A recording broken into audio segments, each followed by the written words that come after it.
Naquela noite, algo caminhou entre as paredes, e quando você abriu este vídeo, ele percebeu que você também está ouvindo. Não veja esta história se você tem medo. Porque, no instante em que você começa, ela começa a ver você também. Há relatos que deveriam permanecer enterrados, mas este não aceita descanso. Ele desperta sempre que alguém o escuta, e segue essa pessoa mesmo depois que o vídeo termina. Ele observa o silêncio entre as suas respirações, tentando adivinhar o momento exato em que o medo se torna real. E cada segundo em que você permanece aqui, você o alimenta. A casa sente isso. A casa se move por isso. Se você decidir continuar, lembre-se, a escuridão de Cedarolo já percebeu sua atenção.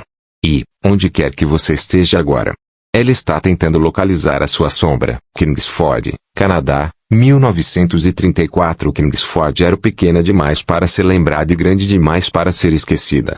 As casas de madeira rangiam como se respirassem, e a neblina que cobria as ruas parecia observar mais do que ocultar. As janelas sempre refletiam mais sombras do que pessoas.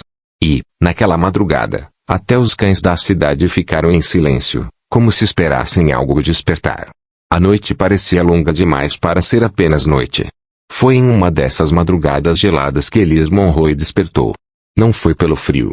Foi pelo sussurro. Um som quente, úmido, incompatível com o vento polar do norte, como o hálito de algo muito próximo da sua orelha. Um som que parecia saber seu nome, mesmo sem dizê-lo. E antes que você tente imaginar, saiba disso, quando você apertou o play deste vídeo. Algo também se aproximou da sua janela. Talvez você não tenha ouvido, mas sentiu, um arrepio leve, o ar mudando de peso. Porque certas entidades não precisam ser vistas para serem percebidas. A sombra que Elias viu não era humana. Alta, torta, inclinada como um corpo que nunca deveria ficar em pé.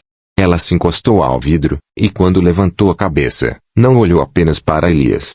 Ela virou lentamente na direção onde você estaria, se estivesse naquele quarto. O arrepio que subiu pela sua coluna agora. Kingsford conhecia bem esse tipo de frio, o que surge quando algo está te observando por dentro. Algo que não piscava. Algo que ainda não decidiu se vai entrar. O sussurro chamou Elias pelo nome. Você talvez não tenha ouvido o seu ainda. Mas ele está chegando. O sussurro gosta de testar o terreno antes de falar claramente. Primeiro ele observa. Depois, ele repete. Elias desceu as escadas, sentindo o chão vibrar sob seus pés. Cada tábua parecia empurrá-lo em direção ao quarto trancado havia décadas. O corredor estreitava-se como se respirasse, como se tentasse impedir a volta. A casa queria a Elias mais do que ele entendia. E agora? Ela quer você também. A chave estava onde ninguém deveria encontrá-la. Mas, de alguma forma, encontrou a mão de Elias.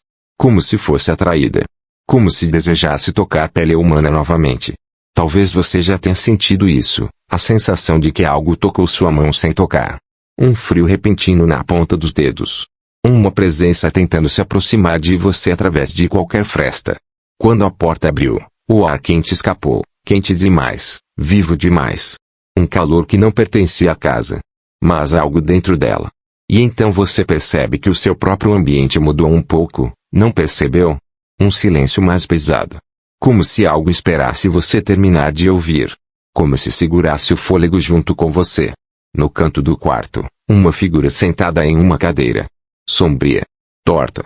Com um sobretudo longo e uma cartola inclinada. Imóvel, mas claramente consciente. Quando ela ergueu o rosto, os olhos não miraram Elias. Eles miraram o espaço onde você está agora. E não desviaram. Nem por um segundo. A sombra se levantou, arranhando o ar ao seu redor. Seu movimento produziu um som que era quase uma respiração invertida. Como se sugasse a luz, o calor, a coragem. E só deixasse o medo. E você sabe disso. Porque sentiu o ambiente esfriar sem explicação. Ela apontou para a parede. E a parede rasgou. Não como madeira quebrando, mas como pele viva se abrindo. Um corte pulsante, úmido, profundo. Um portal que não deveria existir no mundo dos vivos. Mas que sempre existiu dentro da casa. De dentro dele, uma voz chamou Elias. E então chamou outra presença. Chamou com mais força, como se conhecesse você há anos. Como se soubesse o nome que você tenta esconder até de si mesmo. A sua. Você sente esse silêncio crescente. Essa sensação de que o lugar onde você está ficou maior. Ou que o escuro do seu quarto ficou mais fundo. Ou que algo se abriu atrás de você, mesmo sem barulho. É o rasgo. Ele se abre toda vez que alguém escuta. Ele se expande quando alguém acredita. E ele se fortalece quando alguém tem medo. A sombra deu um passo.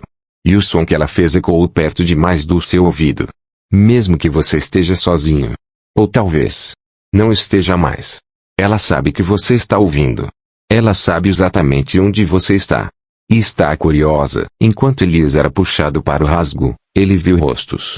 Rostos que não pertenciam mais a este mundo. Alguns choravam sem olhos. Outros gritavam sem boca. Todos esticavam seus contornos, implorando para serem lembrados. Mas o pior é que alguns daqueles rostos se moviam, observando. Reagindo ao som da sua respiração. Sim, da sua. Eles reconhecem cada ouvinte. Eles se alimentam de atenção. A casa de Cedar Hollow nunca quis corpos. Sempre quis algo mais valioso, as sombras daqueles que acreditam estar seguros. E agora ela reconheceu a sua. Ela está atrás dela. Seguindo seus movimentos. Crescendo no exato formato do seu medo. Você percebeu que o escuro atrás de você ficou mais denso. A casa percebeu também. E ela sorriu. Não vire ainda. Ela prefere quando a vítima entende tarde demais. Quando a respiração falha. Quando o arrependimento chega tarde demais. A casa de Cedar Hollow nunca deveria ter aprendido. Mas ela observou. A cada ouvinte, a cada história contada, ela cresceu. Aprendeu a projetar-se para fora das paredes. Aprendeu a atravessar janelas fechadas. E começou a seguir vozes através de aparelhos, vídeos, telas. Ela percebeu que não precisava mais esperar alguém se aproximar. Agora, ela podia ir até eles. E hoje, enquanto você escuta, ela testa suas novas habilidades. O leve estalo atrás de você não foi acaso. A pequena mudança no ar não foi natural. Ela está tentando atravessar. Ela está quase conseguindo. A entidade de Cartola se inclinou sobre Elias. Mas algo estranho aconteceu. Ela parou. Não por causa dele. Mas por causa de você. Ela percebeu que você está ouvindo sem desviar o olhar. E entidades adoram ousadia. Adoram quando alguém permanece. Adoram quando alguém pensa que está no controle. Ela começou a sussurrar um nome. Não o de Elias. Não o seu nome real. Mas o nome que ela vai usar para chamar você nas próximas noites. Não responda. Não repita. Não pense nele. Porque, se você aceitar esse nome, ela passa a ser dona da sua sombra. E sombras são bem mais fáceis de arrancar do que corpos. Enquanto Elias desaparecia dentro do rasgo, algo conseguiu sair. Algo que rastejava.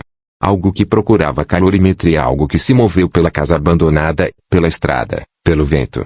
Até entrar na primeira janela que encontrou aberta. Ou com brecha. Ou com cortina fina. Ou com luz fraca.